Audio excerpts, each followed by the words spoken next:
ایک مسلمان عورت 3 اوقات میں اللہ کے بے حد قریب ہوتی ہے۔ ایسی عورت کی کیا نشانیاں ہیں؟ یہ جاننے کے لیے ویڈیو کو آخر تک ضرور دیکھیے گا۔ بسم اللہ الرحمن الرحیم۔ السلام علیکم ناظرین، آج کی اس ویڈیو میں ہم آپ کو بتائیں گے کہ وہ کون سے 3 اوقات ہیں جب ایک مسلمان عورت اللہ کے بے حد قریب ہوتی ہے۔ ناظرین، کسی بھی نیک بخت عورت پر تہمت لگانا کیسا ہے؟ یعنی کسی عورت کے بارے میں ایسی جھوٹی بات کہنا کہ جو اس عورت میں نہ پائی جاتی ہو، اس گناہ کی سزا کیا ہے؟ ایک مرتبہ ایک شخص حضرت علی رضی اللہ تعالیٰ عنہ سے پوچھنے لگا کہ یا علی، وہ کون سا مرد ہے کہ جس کی تمام عمر کی عبادت اس کے منہ پر مار دی جائے گی اور وہ بغیر حساب و کتاب کے دوزخ میں جائے گا؟ بس جیسے ہی یہ پوچھا گیا تو حضرت علی نے فرمایا کہ میں نے اللہ کے رسول سے سنا ہے کہ جو مرد کسی عورت پر تہمت لگاتا ہے تو اللہ اس مرد کی ساری نیکیاں اس کے منہ پر بھی مارتا ہے اور اللہ کے فرشتے اس پر مسلسل لعنت بھیجتے ہیں، اور یوں وہ دنیا میں رسوا ہو جاتا ہے اور آخرت میں کسی بھی نیکی کا صلہ نہیں پاتا۔ وہ شخص پوچھنے لگا کہ یا علی، کسی عورت پر تہمت لگانا اتنا بڑا گناہ کیسے ہے؟ تو حضرت علی رضی اللہ تعالیٰ عنہ نے ارشاد فرمایا کہ کسی پر تہمت لگانا یعنی کسی کی عزت کو قتل کرنا ہے۔ یاد رکھنا کہ اللہ کے نزدیک کسی انسان کو قتل کرنا ایک بدترین گناہ ہے، ویسے ہی کسی پر تہمت لگانا اس کی عزت اور شخصیت کو قتل کر دینے کے برابر ہے۔ کسی پر بھی تہمت نہ لگانا، خاص طور پر کسی عورت کے بارے میں کبھی کوئی جھوٹی بات نہ کہنا۔ آئیے اب جانتے ہیں وہ کون سے 3 وقت ہوتے ہیں کہ جب ایک مسلمان عورت اللہ کے سب سے زیادہ قریب ہوتی ہے۔ خدا یعنی اللہ تعالیٰ کے سب سے زیادہ قریب وہ عورت ہے جو نہ محرم سے پردہ کرتی ہے۔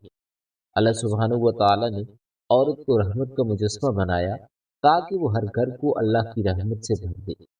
اللہ تعالیٰ نے ہر عورت کے لیے ایک فرشتہ مقرر کیا تاکہ وہ عورت کے دل کی آواز کو سنے اور فوراً اس کی دعا کو اللہ کے بارگاہ میں پہنچا دے۔ لیکن افسوس تو یہ ہے کہ جب ایک عورت بے پردگی اختیار کر کے زندگی گزارتی ہے تو وہ فرشتے اور اللہ کی رحمت عورت سے دونوں دور ہو جاتے ہیں اور یوں عورت دکھ اور تکلیف کا شکار ہو جاتی ہے۔ کبھی بھی کسی بپردہ عورت کا نہ دل دکھایا جائے، کیونکہ نیک عورت کی بددعا آسمانوں کو چیرتی ہوئی اللہ کی رضا بن کر کائنات میں نافذ ہو جاتی ہے۔ لہذا عورت جب باپردہ حالت میں ہوتی ہے تو وہ اللہ کے بے حد قریب ہوتی ہے۔ ناظرین کرام، ایک عورت کا اللہ کے قریب ہونے کا دوسرا وقت وہ ہوتا ہے جب وہ پردے کی حالت میں رہتے ہوئے اپنے گھر کے اندر نماز ادا کرتی ہے۔ ایک مرتبہ ام حمید رضی اللہ تعالیٰ عنہ رسول کریم صلی اللہ علیہ وآلہ وسلم کے پاس آئیں۔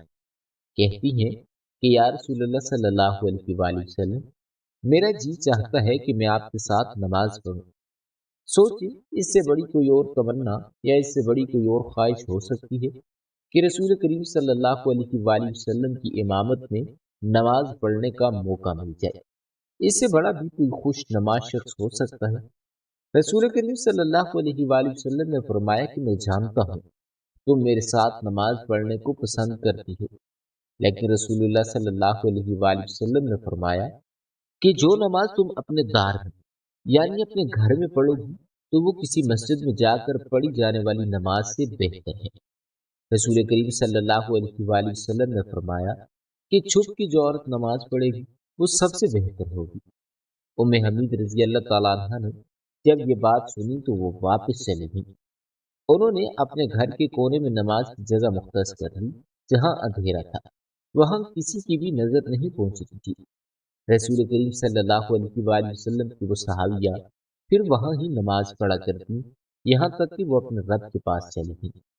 اس سے ثابت ہوا کہ جب ایک عورت اپنے گھر کے کمرے کے اندر اللہ کے حضور سجدہ ریز ہوتی ہے تو اس وقت وہ سب سے زیادہ اللہ کے نزدیک ہوتی ہے، پھر وہ جو بھی مانگے اللہ عطا فرماتا ہے۔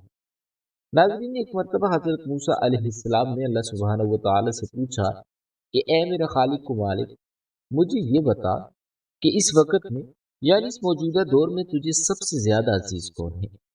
اللہ تبارک و تعالی نے جواب دیا کہ اے موسیٰ، اگر دیکھنا چاہتے ہو کہ مجھے عزیز کون ہے تو جاؤ